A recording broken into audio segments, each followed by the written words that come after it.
doing here? Oh, sir, we are to be flogged because you complained about us to the examining magistrate. I never complained. I just said what happened in my rooms. We're only being punished because you accused us. If you hadn't, nothing would have happened, even if they discovered what we did.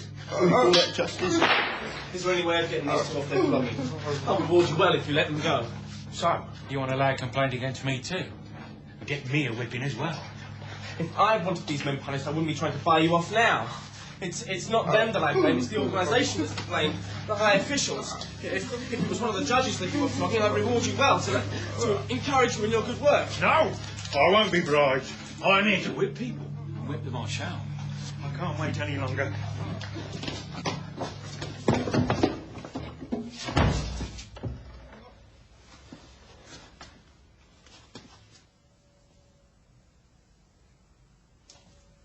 It's only me. Good evening, Herr Assessor. Has anything happened? No. Just a dog howling in the courtyard. You can go back to work.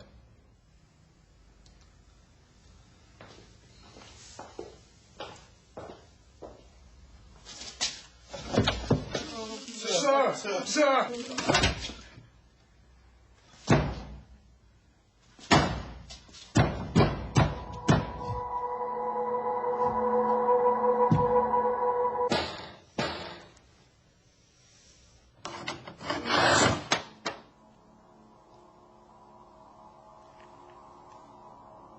Open the door. I'm a friend of the Herr Advocate. The Herr Advocate is ill. Open the door. I must speak to the Herr Advocate.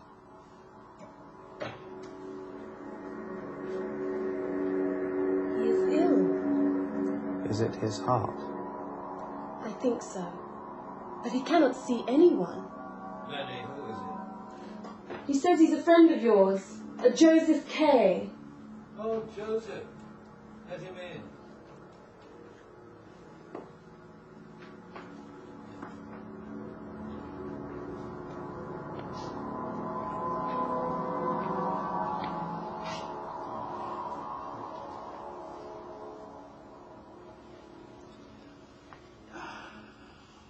Are you really ill? I can't believe it. It's one of your heart attacks that'll pass over like all the others. Maybe. But it's worse than it's ever been before. You see that my master is ill. As the trial progresses, Joseph K., the resolution of his case still no nearer, attempts to take matters into his own hands. You go now, Lenny. The whole of the second half of the novel consists of various encounters K has with people who've some knowledge of the workings of the court, but they do little to enlighten him. His first step is to consult an advocate. I want to. Well, I suppose you're here about your case. Yes. But how did you hear? Oh, nothing stays secret for long when one's involved with the courts.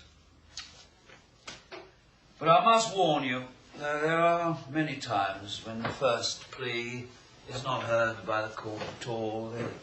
They simply file it. If this happens, we must prepare a second plea and so on, until the court agrees to take up the case. Don't forget, either, that the proceedings of the court are not public. They could, if the court considered it necessary, become public, but the law does not prescribe that they must be made public. Naturally, therefore, the legal records of the case, and above all the charge sheets, are inaccessible to the accused and to his counsel. Consequently, one does not know with any precision what charges are to be met. So, the first plea is always a rather general one. Only later can any genuinely effective and convincing pleas be drawn out.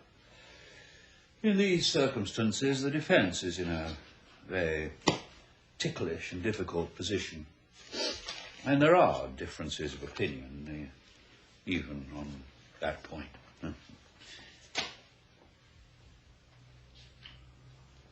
Is Lenny pestering you? Pestering me? Yes. I suppose you can't help noticing that she is pestering you. But don't let it bother you. It's a peculiarity of hers. I have long forgiven her. It doesn't surprise me as much as it seems to surprise you. If you have the right eye for these things, you can see that accused men are often attractive. It's a remarkable phenomenon, almost a natural law. But those who are experienced in such matters can pick out, one after another, all the accused men in the largest of crowds. How do they know them? It can't be a sense of guilt that makes them attractive, for it behoves me to say this as an advocate at least. They can't all be guilty. And it can't be the justice of the penance laid on them that makes them attractive in anticipation. For they aren't all going to be punished. So, it must be the mere charge preferred against them that in some way enhances their attraction. Of course, some are much more attractive than others, but they're all attractive, even the wretched ones. I'll just go and see what happened.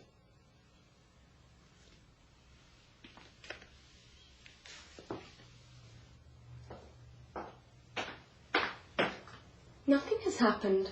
I simply flung a plate against the wall to bring you out. I was thinking of you. Come this way. In here. I thought you would come. You couldn't keep your eyes off me from the moment you arrived. And yet you leave me to wait.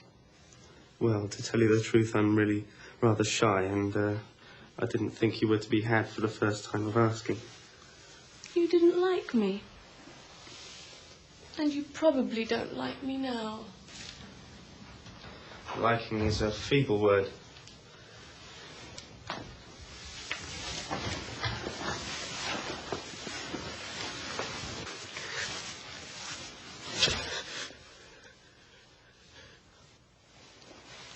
That's probably my judge.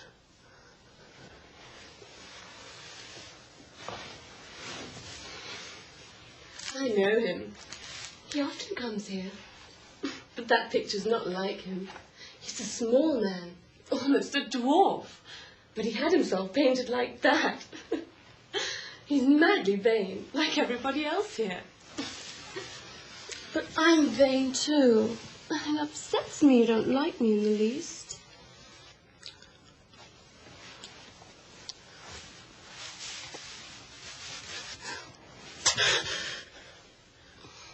You've brewed too much over your case. I probably brewed too little. That isn't the mistake you make. You're too unyielding. That's what I've heard. Who told you that? Don't ask me for names. Take my warning to heart instead. You can't resist the court. You must admit your fault. Do you have a sweetheart? No. Oh, yes, just imagine. I told you I didn't have one, but I have a photograph of her here. In my wallet.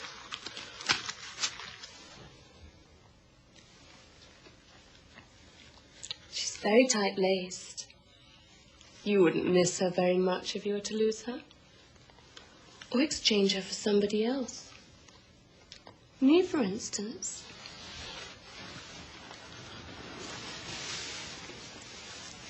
Has she any physical defect? Physical defect? Yes. I have one. Look.